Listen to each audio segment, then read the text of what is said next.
దెయ్యం అరుపు. చందమామ గారి కోడళ్ళు. మీకొక తమాషా చెబుతా వినండి. చెప్పేది అది నా చిన్నప్పటి సంగతి. నాకప్పటికి 6 ఏళ్లుంటాయి. రెండో క్లాస్ చదువుతున్నా గర్ల్స్ స్కూల్లో. నాతోనే మా పక్కింటి లక్ష్మి కూడా చదువుతోంది. నాకంటే దానికి వయసు 2 ఏళ్ళు జాస్తి ఉంటుంది. అది కొంచెం బడాయి చేస్తుంటుంది ఎప్పుడూ. తనకు తెలియనివన్నీ తెలుసు అని చెబుతుండేది. వాళ్ళు మేము ఒక ఇంట్లోనే ఉండేవాళ్ళం. ఇంట్లో మాకు అడ్డు గోడ ఉన్న వరండాలో గోడ అడ్డం లేదు. అందువల్ల ఎక్కువసేపు మేమిద్దరం వరండాలోనే గడిపేవాళ్ళం. మాతో కూడా ముసలి తాతొకడు. లక్ష్మికి నాకు ప్రాణస్నేహం. ఒకేసారి బడికెళ్ళడం, ఒకేసారి భోంచేయడం, బయట వరండాలో కూర్చొని కథలు చెప్పమని తాత ప్రాణాలు తీసేవాళ్ళం. తాత హుషారుగా ఉంటే రోజుకు 2-3 కథలు చెప్పేవాడు. లేదంటే ఒక్క కథ. అసలు చెబితే చాలు అనుకునేవాళ్ళం మేమిద్దరం. ఒకసారి కర్మంచాలక దెయ్యాల కథ చెప్పాడు తాత. ఆ కథలో ఒక దెయ్యం రాత్రిపూట వచ్చి ఒక పిల్లని ఎత్తుకుపోయింది. తెల్లవారేసరికి ఆ పిల్ల చెరువు గట్టున కూర్చొని ఏడుస్తోంది.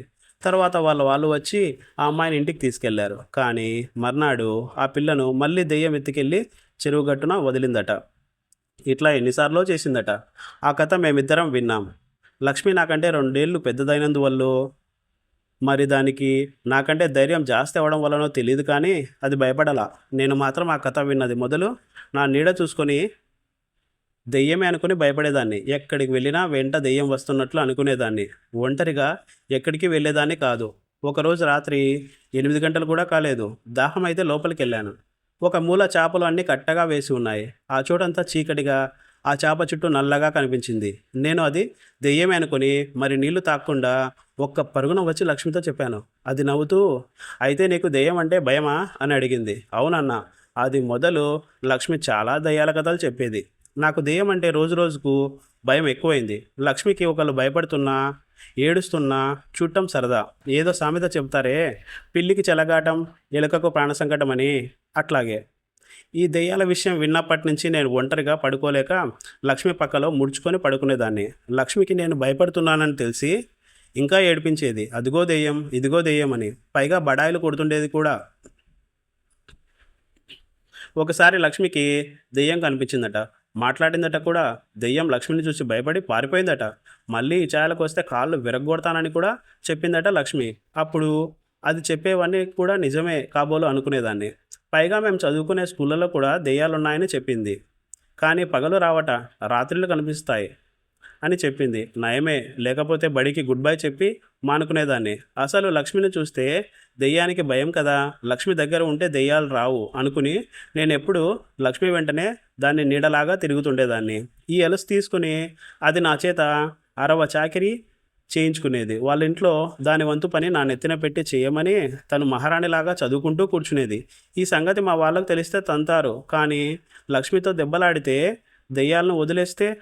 అంచేత ఈ సంగతులు ఎవరికి చెప్పకుండా లక్ష్మితో స్నేహంగా ఉంటుండేదాన్ని. ఒకసారి లక్ష్మి అడిగింది, నీకు దెయ్యం అరుపు వినాలని ఉందా అని. ఆ మాట వినేసరికి నాకు గుండె ఆగిపోయినంత పనైంది. నాకు భయం అన్నాను. చచా, అది దూరం నుంచి అరుస్తుందన్నది. నాకు మనసులో ఒక పక్క వినాలని ఉంది, కానీ ధైర్యం చాలక నేను ఒకవేళ భయపడతానేమో, ఎప్పుడొస్తుంది అని అడిగా. రాత్రి సరిగ్గా 2 గంటలు ఆ ప్రాంతాలలో అరుస్తుంది. కొంచెం భయంగానే ఉంటుంది దాని అరుపు. మన ఇంటి వెనకాల ఉన్న మైదానంలోనే అరుస్తుంటుంది రోజు అని చెప్పింది. ఆ మాట విని నేను ఇంకా హడలిపోయాను. నీకేం భయం లేదు, నేనున్నానుగా అంది లక్ష్మి.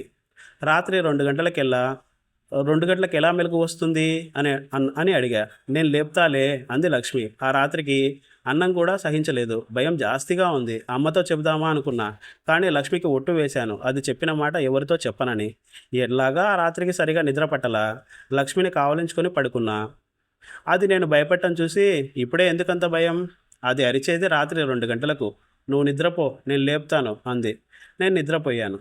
సరిగ్గా రాత్రి 2 గంటలకు లక్ష్మి నన్ను తట్టి లేపింది. నేను చెవులు నిక్కరించి విన్నా. అబ్బా, గుండెలు అదిరిపోయాయి. ఎంత నిశ్శబ్దంగా ఉండే సమయంలో ఆ అరుపు చాలా భయంకరంగానే ఉంది. లక్ష్మి నిజంగా చాలా ధైర్యస్తురాలు, లేకపోతే అది భయం లేకుండా ఎలా కూర్చుంది. నేను గజగజ వణికిపోతూ కూర్చున్నా. దెయ్యం అరవడం ఆపింది.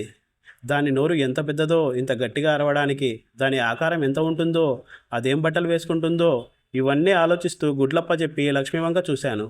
అది నవ్వుతూ, సరే ఇక పడుకో అంది. నేను దాన్ని గట్టిగా కావలించుకొని పడుకున్నా. తెల్లవారిన తర్వాత రాత్రి జరిగింది నాకు ఒక కలలా అనిపించింది. లక్ష్మిని అడిగితే, నిజమే, రాత్రి దెయ్యం మరిచినప్పుడు నిన్ను లేపాను, నువ్వు భయపడ్డావు కూడా అని చెప్పింది. దెయ్యం అలా అర్ధరాత్రప్పుడు ఎందుకు అరుస్తుందో కనుక్కోవాలని నా మనసు ఆరాటపడింది. అది చెప్పేవాడు మా తాత ఒక్కడే. లక్ష్మి సరిగా చెప్పదు. లక్ష్మికి తెలియకుండా మా తాతని అడిగా. తాత విరగబడి నవ్వుతూ, పిచ్చి తల్లి, నిన్ను భయపెట్టాలని చెప్పి ఉంటుంది. లక్ష్మి: రాత్రి నువ్వు విన్నది రైలు కూత తల్లి. రాత్రి 2 గంటలకు కలకత్తా నుంచి మెయిల్ పోతూ ఉంటుంది. దాని కూత అది. మొదట్లో లక్ష్మి నీలాగే భయపడింది. దానికి ఎవరో పిల్ల చెప్పిందట దెయ్యం అరుస్తుంది ఆ సమయంలో అని. ఒకరోజు రాత్రి సరిగ్గా అదే సమయానికి రైలు కూత వేసింది. లక్ష్మి దాని మంచం వదిలి పరిగెత్తుకొచ్చి నా మెడ కావలించుకుంది. నేను నిద్దట్లో ఉలిక్కిపడి ఏమిటే అంటే దెయ్యం అరుస్తోందన్నది. నేను విందును కదా, రైలు కూత తప్ప ఏమీ లేదు. నేను దానికి రైలు కూత అని చెప్పి భయం పోగొట్టాను. మళ్ళీ నీకు చెప్పిందా అది?